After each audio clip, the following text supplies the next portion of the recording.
ایسے خطے بھی ہیں کہ بارش کے بعد وہ غلیظ ہو جاتے ہیں، ان کی غلاظت گندگی پہلے سے بڑھ جاتی ہے۔ بیان ہی یہ ماہ مقدس ہے، رحمتوں کا مہینہ ہے، لیکن اس ماہ رمضان کی رحمتوں سے مستفید ہونے والے لوگ یکساں نہیں ہیں۔ کچھ لوگ جو نہایت ہی خوش قسمت ہیں وہ اس ماہ مقدس کی رحمتوں سے اپنا دامن بھر لیتے ہیں، نیک اعمال کے ساتھ، عبادات کے ساتھ، انسانی ہمدردی کے ساتھ رب ذوالجلال کو راضی کرتے ہیں، اس کی رحمتوں سے، اس کی برکتوں سے اور اس کے فضل و کرم سے اپنے دامن کو بھر لیتے ہیں۔ لیکن کچھ ایسے بد نصیب بھی ہوتے ہیں جو سمجھتے ہیں کہ یہ ماہ مقدس، یہ ماہ رمضان دولتیں سمیٹنے کا، دولتیں کمانے کا سیزن ہے۔ وہ ناجائز منافع خوری کے ساتھ، ذخیرہ اندوزی کے ساتھ روزے داروں کا مال لوٹتے ہیں، افطاری کے لیے، سحری کے لیے ایسی چیزیں مہیا کرتے ہیں جو معیار میں ناقص ہوتی ہیں لیکن قیمت میں زیادہ ہوتی ہیں۔ سمجھتے ہیں کہ یہ موسم دولت سمیٹنے کا ہے، یہ کمانے کا موسم ہے۔ نکمے سموسے بنا کے اور نکمے پکوڑے بنا کے، گندا پھل اور چاٹ بنا کے لوگوں سے دولت کو سمیٹتے ہیں۔ کچھ خوش قسمت ہوتے ہیں جو اس ماہ رمضان میں اللہ کو راضی کرنے کے لیے جہاں اپنی زبان کو، اپنے منہ کو اور اپنے پیٹ کو بند کرتے ہیں، وہاں اپنے جسم کے باقی اعضاء کو بھی گناہوں سے روک لیتے ہیں، بلکہ نیکیوں میں آگے بڑھتے ہیں، روزہ بھی رکھتے ہیں، عبادات بھی انجام دیتے ہیں، تلاوت قرآن بھی کرتے ہیں، اللہ کے بندوں کے ساتھ ہمدردی بھی کرتے ہیں، ان کی تکالیف میں، ان کی بھوک اور پیاس میں ان کے ساتھ شریک بھی ہوتے ہیں۔ لیکن کچھ ایسے لوگ بھی ہوتے ہیں روزہ تو رکھتے ہیں لیکن ان کے ہاتھوں میں بجائے قرآن کے تو ناول ہوتا ہے، ڈائجسٹ ہوتا ہے، کہانیوں کی کتابیں ہوتی ہیں، وقت گزارنے کے لیے بجائے قرآن پڑھنے کے، قرآن کا ترجمہ پڑھنے کے، دین سمجھنے کے، وہ اس طرح کے ناول اور ڈائجسٹ ہاتھوں میں لے کے دن کے لمحات گزارتے ہیں۔ کچھ لوگ وقت گزارنے کے لیے تاش کا سہارا لیتے ہیں، کچھ کھیلوں میں مشغول ہو جاتے ہیں، لہو و لعب میں مشغول ہو جاتے ہیں، کچھ لوگ رات کو شب بیداری میں اللہ کو یاد کرتے ہیں، قرآن پڑھتے ہیں، نوافل پڑھتے ہیں، اور کچھ لوگ فحش فلمیں دیکھ کے رات کے یہ مقدس راتوں کے لمحات کو گزارتے ہیں۔ اس لیے آپ نے فرمایا تھا کہ کم من صائم لیس لہ من صیامہ الا الظما، کہ بہت سے روزے دار ایسے ہیں کہ انہیں روزے کے ساتھ صرف بھوک اور پیاس حاصل ہوتی ہے، اجر و ثواب نہیں ملتا۔ وَكَمْ مِنْ قَائِمٍ لَيْسَ لَهُ مِنْ قِيَامِهِ إِلَّا السَّحْرُ، اور کچھ ایسے لوگ بھی ہوتے ہیں جو رات کو قیام تو کرتے ہیں لیکن سوائے رات جاگنے کے انہیں کوئی چیز حاصل نہیں ہوتی۔ تراویح کی نماز ہم اسے بوجھ سمجھتے ہیں اور جلد سے جلد اپنے آپ سے، اپنے کندھوں سے بوجھ اتارنا چاہتے ہیں۔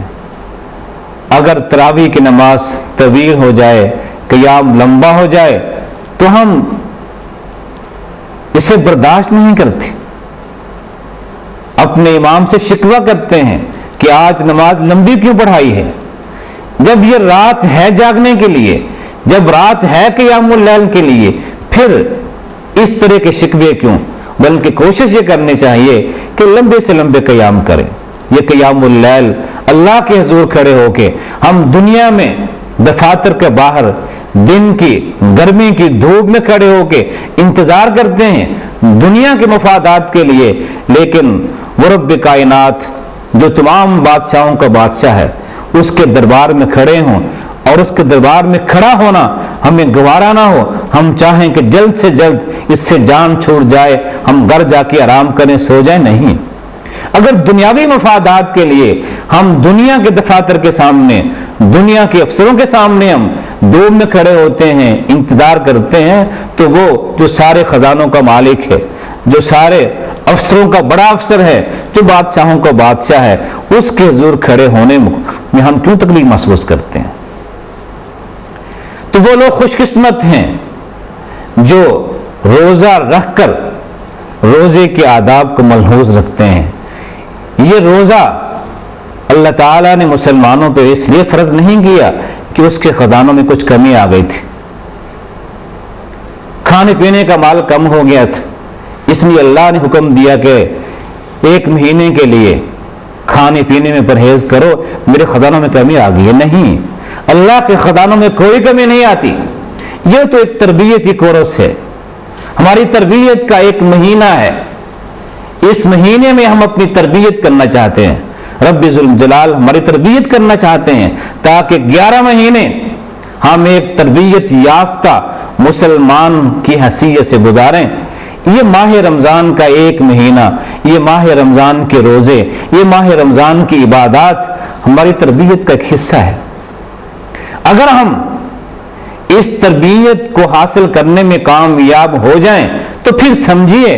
کہ اس ماہ مقدس کی رحمتیں برکتیں ہمیں حاصل ہوئی ہیں۔ لیکن اگر ہم اس تربیت کے حصول میں ناکام ہوئے، ہم نے صحیح معنوں میں اس ماہ مقدس میں اپنی تربیت نہیں کی، تو پھر سارے مہینے کی بھوک اور پیاس، سارے مہینے کی ریاضت اور عبادت یہ رائیگاں جائیں گی، ہمارے کسی کام نہیں آئے گی۔ تو یہ روزہ ہمیں سکھاتا کیا ہے؟ یہ تربیت کیسی تربیت ہے؟ روزہ ہمیں کیا تعلیم دیتا ہے؟ ہمیں کیا سکھاتا ہے؟ سب سے بنیادی چیز جو روزے دار کو سکھاتا ہے وہ یہ احساس ہے کہ تم ہر لمحے اپنے خالق و مالک کی نگاہ میں ہو۔ انسان جب روزے کی حالت میں ہوتا ہے، شدید گرمی ہو، وہ لوگوں کی نگاہوں سے چھپ کے وضو کرتے ہوئے کلی کرنے کے بہانے چند گونٹھ اپنے پیٹ میں داخل کر سکتا ہے، واش روم میں جا کے اپنی پیاس بجھا سکتا ہے، کمرے کی تاریکی میں، تنہائی میں، خلوت میں اپنی پیاس بجھا سکتا ہے، اپنی خواہشات کو پورا کر سکتا ہے۔ لیکن وہ کون سی چیز ہے جو روزے دار کو اس بات سے روکتی ہے؟ وہ لوگوں کی نگاہوں سے اوجھل ہو کر بھی اپنی پیاس کو برداشت کرتا ہے، لیکن پانی کا 1 گھونٹ اپنے جسم کے اندر جانے کو گوارا نہیں کرتا۔ وہ یہی احساس ہے کہ اللہ مجھے دیکھ رہا ہے، اگرچہ میں لوگوں کی نگاہوں سے اوجھل ہوں، لیکن وہ اللہ جس کے لیے میں نے روزہ رکھا ہے وہ جانتا ہے، دیکھتا ہے میں کیا کر رہا ہوں۔ تو یہ روزہ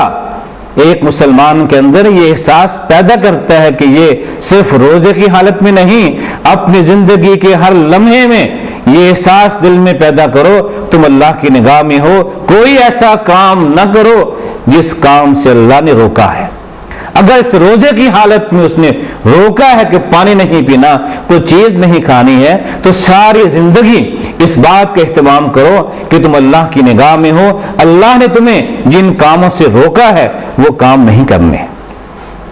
تو سب سے بنیادی چیز روزے دار کے دل میں یہ پیدا کرتا ہے کہ تم ہر لمحے اللہ کی نگاہ میں ہو، اللہ کے سامنے ہو۔ جس طرح روزے کی حالت میں کھانے پینے سے اجتناب کرتے ہو، اسی طرح اپنی زندگی کے باقی ایام میں بھی ہر اس کام سے باز رہو، اس کام سے رک جاؤ جس کام کو اللہ نے ناپسند کیا ہے، جسے حرام قرار دیا ہے۔ دوسری چیز جو روزے دار کے دل میں پیدا کرتا ہے وہ یہ احساس ہے کہ جس ذات نے روزے کی حالت میں تمہارے لیے حلال چیزوں کو حرام کر دیا اور تم نے اس کے کہنے پہ حلال چیزوں کو بھی ایک عارضی مدت کے لیے حرام قرار دے دیا ہے، اسی ذات نے تمہارے لیے کچھ اور چیزیں ہمیشہ کے لیے حرام قرار دی ہیں۔ اگر تم روزے کی حالت میں چند گھنٹوں کے لیے اس کی رضا کے لیے حلال چیزوں کو بھی حرام سمجھتے ہو تو ساری زندگی ان چیزوں کو حرام سمجھو جو اس نے ہمیشہ کے لیے حرام قرار دی ہوئی ہیں۔